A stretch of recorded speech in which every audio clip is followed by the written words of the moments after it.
Hello అండి, అందరికీ నమస్కారం. ఈరోజు మనము నన్నయ్య రచనల గురించి తెలుసుకుందాం. మొదటిగా మనము ఆంధ్ర శబ్ద చింతామణి, ఇది వ్యాకరణ గ్రంథం గురించి తెలుసుకుందాం. ఆంధ్ర మహాభారతంలో ఆదిసభ అరణ్య పర్వంలో 4వ ఆశ్వాసం 142వ పద్యం వరకు అనువాదాలు జరిగాయి. అలభ్య రచనలు ఏంటంటే చాముండికా విలాసం, ఇంద్ర విజయం, లక్ష్మణ సారం, రాఘవాభ్యుదయం. ఇవి దొరకని రచనలు అన్నమాట. నన్నయ్య చెప్పిన మాటలు ఈ చాలా ఎగ్జామ్స్లో అడగడం జరిగింది.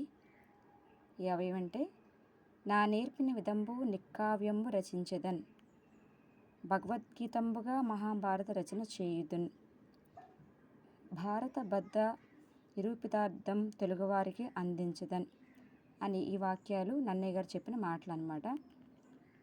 ఆంధ్ర శబ్ద చింతామణిలో ఈ గ్రంథానికి మరొక పేరు ఆంధ్ర భాషానుశాసనం. ఆంధ్ర భాషానుశాసనం. దీనిలో సూత్రాలు సంస్కృతంలో ఉంటాయి, వ్యాఖ్యానాలు తెలుగులో ఉంటాయి. ఈ గ్రంథంలో గల భాగాలు 5. 1 సంజ్ఞ, 2 సంధి, 3 హలంత అజంత క్రియంత. తర్వాత మనం చూసినట్లయితే ఆంధ్ర శబ్ద చింతామణి మీద వ్యాఖ్యానాలు వ్రాసిన వాళ్ళు ఎవరు అని కూడా క్వశ్చన్స్ అడగడం జరుగుతుంది.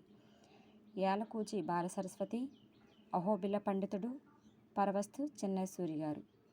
యాలకూచి బాలసరస్వతి, అహోబిల పండితుడు, పరవస్తు చెన్నైసూరి. యాలకూచి బాలసరస్వతి ఈయన జటప్రోరును పాలించిన సురభి మల్ల భూపాలుడు యొక్క ఆస్థానంలో ఉండేవారు. ఈయన అసలు పేరు వెంకటకృష్ణయ్య. బిరుదు ఏంటంటే మహామహోపాధ్యాయ భట్టారక.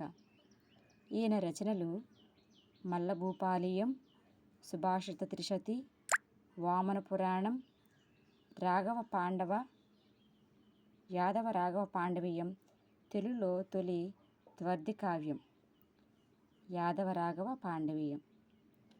ఈయన నాటకాలు రంగకౌముది నాటకం, చంద్రికా పరిణయం, బాహాటకం, భాషా వివరణం, భ్రమరగీతం, కార్తీకాభ్యుదయం. నాటకాలు రంగకౌముది నాటకం, చంద్రికా పరిణయం, బాహాటకం, భాషా వివరణం, భ్రమరగీతం, కార్తీకాభ్యుదయం. ఇది ఫ్రెండ్స్, ఇవి చాలా రచనలు, నాటకాలు కన్ఫ్యూజ్ చేసి అడుగుతున్నారు. జాగ్రత్తగా గుర్తుపెట్టుకొని మీరు ప్రిపేర్ అవ్వడం మంచిది. ఈ వీడియో నచ్చినట్లయితే లైక్ చేయండి, కామెంట్ చేయండి, సబ్స్క్రైబ్ చేసుకోండి. Thank you.